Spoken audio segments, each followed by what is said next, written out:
Are we seriously still talking about burnout? Yes. Unfortunately, yes, we are. Now, I have some slight good news for you. Across frontline employees, there is a slight reduction in those that are experiencing burnout. Great. However, 40% of people cited burnout as the reason that they left their job. Burnout is the reason that 40% of people left their job. Now, you as a people leader, you're responsible for not only attracting top talent, you've got to hold on to them. You have to be able to retain top talent.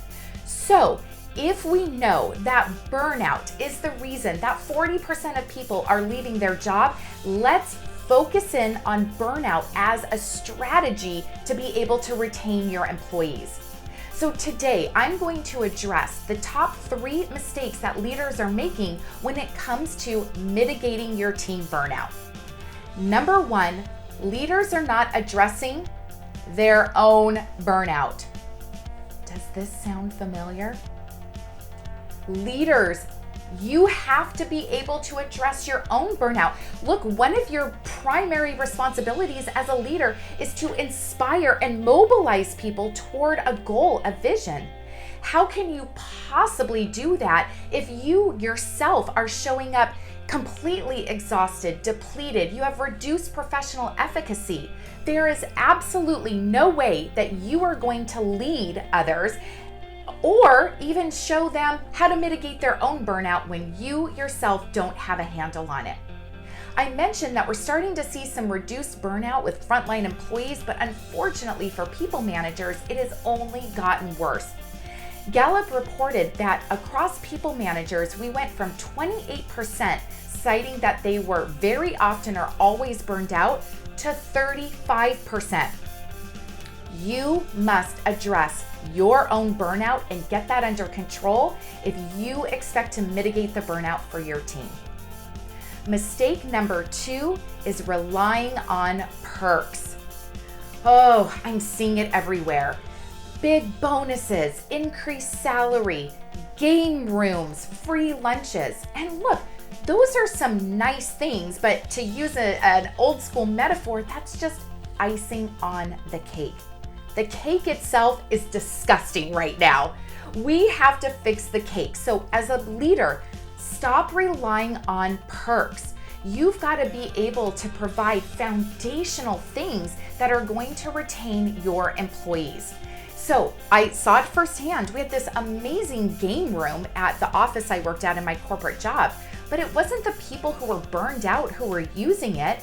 The people who were burned out could care less about the game room. They were just trying to survive.